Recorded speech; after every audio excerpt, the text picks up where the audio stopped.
नमस्कार, आपके साथ मैं हूं योगेश राणा। इस खबर का पल पल का अपडेट आप तक पहुंच रहा होगा कि बीजेपी के नरेंद्र मोदी जी पश्चिम बंगाल में चुनाव हार चुके हैं। इसका विश्लेषण आप मीडिया में कई दिनों तक देखेंगे। आखिर ये कैसे हुआ, मैं इसे यहां एक लाइन में खत्म कर देना चाहता हूं, यह तो होना ही था। मैं इसके आगे की लाइन भी बोल देता हूं, ठोकर लगने के बाद भी संभल जाए तो गनीमत मानिए, वरना पता नहीं क्या क्या हारना पड़ सकता है। मोदी जी की हार के साथ ही एक और खबर आई है, और वह यह कि प्रशांत किशोर ने चुनाव लड़ाने के काम से संन्यास लेने की घोषणा कर दी है। प्रशांत किशोर कौन है, यह तो सब जानते ही है। बंगाल में ममता की पार्टी टीएमसी की चुनावी रणनीति प्रशांत किशोर ने ही तैयार की थी। प्रशांत किशोर पिछले 10 साल से यही काम कर रहे थे। वैसे उन्होंने इस काम की शुरुआत नरेंद्र मोदी जी के साथ ही की थी। पिछले 10 साल में 7 बार प्रशांत किशोर का चुनावी अनुमान सही साबित रहा है। बीजेपी की हार के बाद प्रशांत किशोर इस फील्ड के और ज्यादा बड़े हीरो बन जाते, क्योंकि पश्चिम बंगाल में मोदी टीम की हार कोई साधारण हार नहीं है। मोदी टीम तन मन धन से कई सालों से इस अभियान में लगी हुई थी। इससे भी बड़ी बात यह है कि मोदी जी मन से जीत मानकर चल रहे थे। इसकी गवाही उनका बदला हुआ हुलिया भी देता है। लेकिन वे हार गए और इसका श्रेय कहीं ना कहीं प्रशांत किशोर को जाता ही है। फिर ऐसा क्या हो गया कि चुनावी नतीजे पूरे भी नहीं होने दिए और प्रशांत किशोर ने संन्यास लेने की घोषणा कर दी।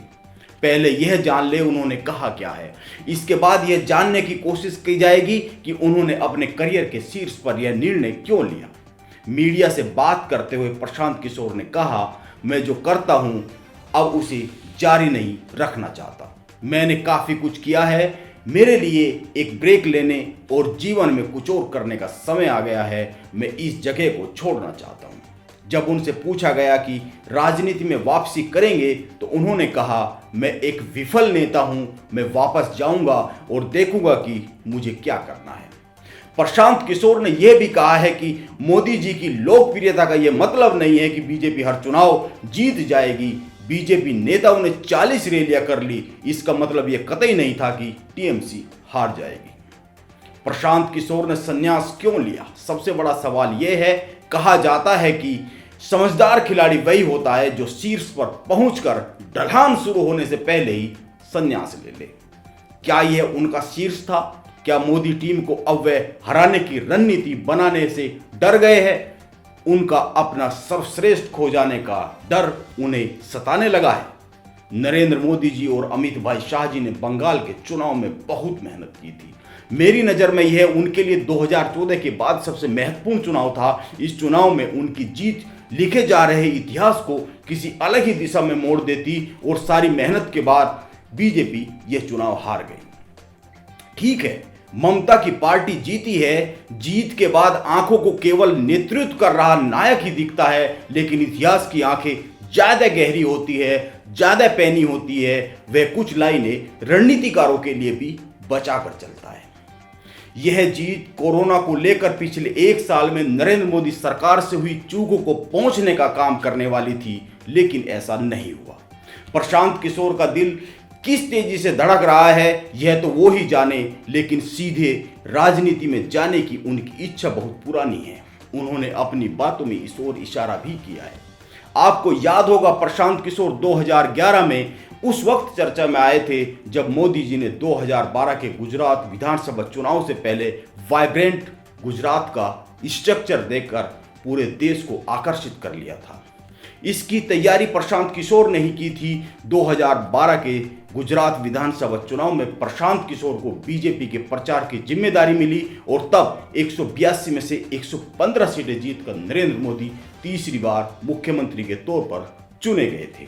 इसके बाद 2014 के लोकसभा चुनाव प्रचार की जिम्मेदारी भी प्रशांत के पास थी। चाय पर चर्चा और 3D नरेंद्र मोदी का कॉन्सेप्ट प्रशांत किशोर ने ही तैयार किया था। आपको याद होगा, उस समय वो चर्चा में आ गया था।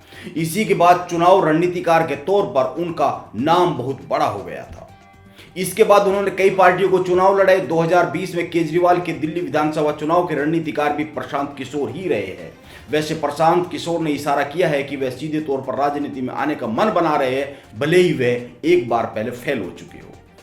अब अंत में एक खबर की चर्चा करता हूं। यह खबर उत्तर प्रदेश के योगी जी के गोरखपुर से आई है। गोरखपुर नगर निगम की तरफ से एक शमशान घाट के बाहर एक पोस्टर लगाया गया है। इसमें लिखा गया, चिताओं की फोटो लेना दंडनीय अपराध है। इस पोस्टर की फोटो सोशल मीडिया पर वायरल हो गई और लोग कहने लगे सरकार सुविधाएं दे नहीं पा रही है, लोग मर रहे हैं, मौत के आंकड़े मैनेज किए जा रहे हैं, लोगों की मदद करने वालों पर केस दर्ज किए जा रहे हैं, अब दाह संस्कार भी फोटो लेना अपराध हो गया है। उत्तर प्रदेश में ये कैसी सरकार आ गई है। हालांकि इस फजीयत के बाद यह पोस्टर हटा दिया गया। आखिर भोली जनता को किस हद तक सताया जाएगा। संत कबीर दास जी ने कहा है, दुर्बल को न सताइए, जाकी मोटी हाय, मरी खाल की सांस से लोह भस्म हो जाए।